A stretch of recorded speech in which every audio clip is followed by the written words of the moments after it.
लोग तुम्हारी चिता की आखिरी लकड़ी के जलने तक का वेट करेंगे और जब वो आखिरी लकड़ी भी जल करके बुझ जाएगी तब तुम्हारा भाई, बेटा, दोस्त ये सब अनंत समय के लिए तुम्हें शमशान में छोड़कर तुम्हारी अगली यात्रा के लिए अलविदा बोलकर छोड़कर वापस अपने घरों में लौट जाएंगे। कुछ दिन तो तुम उनके बीच जिंदा रहोगे कि अच्छा इंसान था, थोड़े दिन और जी लेता, और फिर समय के भंवर में वो तुम्हें कहीं पीछे छोड़कर आगे निकल पड़ेंगे। वो तुम्हारा वापस आने का वेट नहीं करेंगे क्योंकि उनको पता होगा कि जो एक बार चला गया वो वापस नहीं आता, तो वेट करने से क्या फायदा। बस तुम्हारी कहानी यहीं पर खत्म हो जाएगी। तुम ऊपर से देखकर सोचोगे कि लोग कितने स्वार्थी थे, जब मैं उनके काम आता था तो कितने पास रहते थे। आज मैं जब दुनिया से चला गया हूँ तब भी दुनिया वैसी ही चल रही है। तुम्हें अफसोस होगा कि क्या मैं इन्हीं लोगों के लिए जन्म लेकर पृथ्वी पर गया था। तुम उनसे बहुत सवाल करना चाहोगे लेकिन लाख कोशिशों के बाद भी तुम्हारी आवाज उन तक नहीं पहुंच पाएगी। तुम वापस आकर फिर से दोबारा जिंदगी जीना चाहोगे क्योंकि तुम्हें जिंदगी जीने का मतलब तब समझ में आ चुका होगा। तुम्हें महसूस होगा कि तब तुम अपनी लाइफ में अपने आसपास के माहौल में खुद को कितना भूल गए थे।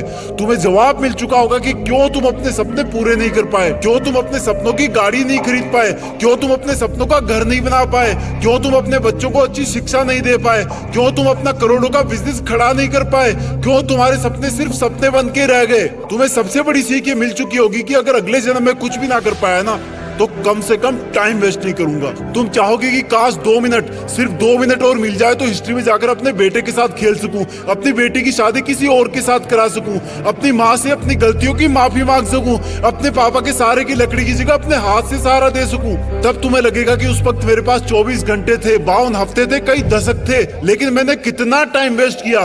माँ जगाते जगाते थक जाती थी लेकिन तुम रात को देर तक पढ़ने के बहाने से सुबह 8 बजे तक सोते रहते थे, जबकि असलियत ये थी कि तुम चैटिंग करते रहते थे, अपनी फोटोज को एडिट करके अपने आप को स्मार्ट दिखाते थे, गंदे वीडियो देखते थे। कितना टाइम वेस्ट करते थे तुम। जब माँ का फोन आता था तो तुम अपने जवानी वाले प्यार के साथ बिजी रहते थे और जब तुम्हारी माँ सो जाती थी तब तुम फॉर्मेलिटी के लिए एक मिस कॉल छोड़ दिया करते थे ताकि तुम सुबह ये दिखावा कर सको कि तुमने इतनी रात को भी कॉल बैक किया। Shame on you idiot. तुम हर काम को, पढ़ाई को कल पे टाल दिया करते थे। जो हाथ तुम्हारे बूढ़े माँ बाप को सहारा देने चाहिए थे वो हाथ हमेशा बिना मतलब मोबाइल पर उंगलियां फिराने में बिजी रहता था। तुमने कितने घंटे सुबह लेट उठने की वजह से बर्बाद किए। उन घंटों को मिला के कई दिन बन जाते। दिन से महीने और महीनों से कितने साल की जिंदगी तू एक्स्ट्रा जी सकता था। मेहनत करके अपने सपने पूरे कर सकता था, अपने माँ बाप को भी कहीं घुमाने ले जा सकता था, अच्छी किताबें पढ़ के अपनी लाइफ में कितनी वैल्यूज ऐड कर सकता था। अब मरने के बाद 1 मिनट तो क्या, 1 माइक्रो सेकंड भी नहीं मिल सकती तुझे, क्योंकि जिंदगी में कितने ही साल पहले ही मिल चुके थे तुझे।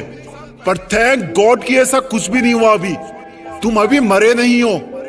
थैंक गॉड कि आज तुम थैंक गॉड बोलने के लायक इस धरती पर बचे हुए हो। तुम्हारा वक्त, तुम्हारे सपने अभी पूरे नहीं हुए हैं। तुम्हारे माँ बाप, घर वाले अब भी तुम्हारे सफल होने का वेट कर रहे हैं। तुम्हारा दिल अब भी तुम्हारे सपने पूरे होने का वेट कर रहा है। थैंक गॉड कि तुम्हारे हाथ की घड़ी अब भी तुम्हें वो दिन दिखाने का वेट कर रही है जब तुम एक हीरो की तरह लोगों के सामने खड़े होगे और लोग तुम्हारी रियल कहानियां सुनकर आंसुओं से भर जाएंगे, मोटिवेट होंगे। और उन लोगों को सबसे ज्यादा अफसोस होगा जिनने तुमको कुछ साल पहले मेहनत करने वाला ढोंगी कहा था, लेकिन फिर भी तुम्हारे मन में उनके लिए 1% भी बुरी भावना नहीं होगी।